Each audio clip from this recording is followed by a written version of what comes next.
Sahabat dakwah istiqamah yang insyaallah kita semua dimuliakan oleh Allah Subhanahu wa taala. Alhamdulillah, pada hari ini kita telah berada di 3 Ramadan yang mana Allah masih memberikan kita izin untuk dapat melaksanakan ibadah yang ibadah ini sangat mulia di hadapan Allah Subhanahu wa taala. Dan ibadah ini hanya untuk orang-orang yang beriman sebagaimana yang telah Allah firmankan, ya ayyuhalladzina amanu kutiba alaikumusiyam kama kutiba alal ladzina min qablikum la'allakum tattaqun.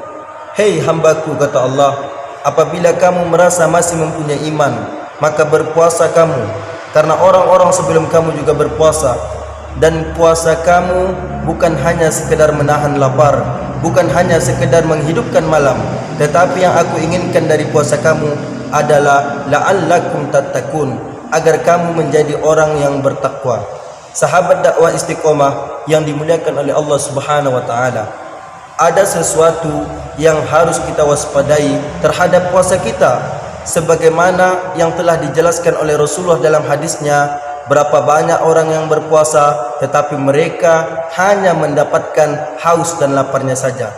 Lalu kita mencari apa sebab puasa kita tidak bermakna di hadapan Allah Subhanahu wa taala, sebagaimana yang telah dijelaskan oleh para ulama dan dalam hadis Rasulullah sallallahu alaihi wasallam, hadis yang diriwayatkan oleh Al-Bukhari nomor hadis 1903, sebagaimana yang disebutkan, man lam yada qaulaz zur, barang siapa yang tidak meninggalkan az-zur.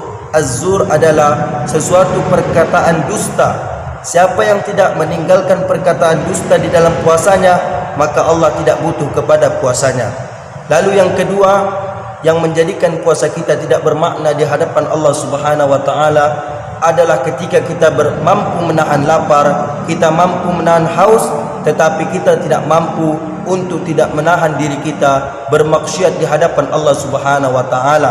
Kita tidak mampu menahan hawa nafsu kita agar tidak memandang yang telah dilarang Allah, padahal posisi perut kita posisi lapar, posisi dahaga kita posisi haus, kita mampu menahannya, tapi maksiat kita tidak mampu, maka sesungguhnya Allah juga tidak butuh kepada puasa kita. Maka yang harus kita waspadai, jangan sampai lapar dan haus kita tidak bermakna di hadapan Allah Subhanahu wa taala. Maka tinggalkan dulu sejenak perkataan zur, perkataan dusta, dusta di hadapan Allah dan dusta di hadapan manusia, dan tinggalkan dulu maksiat di hadapan Allah Subhanahu wa taala.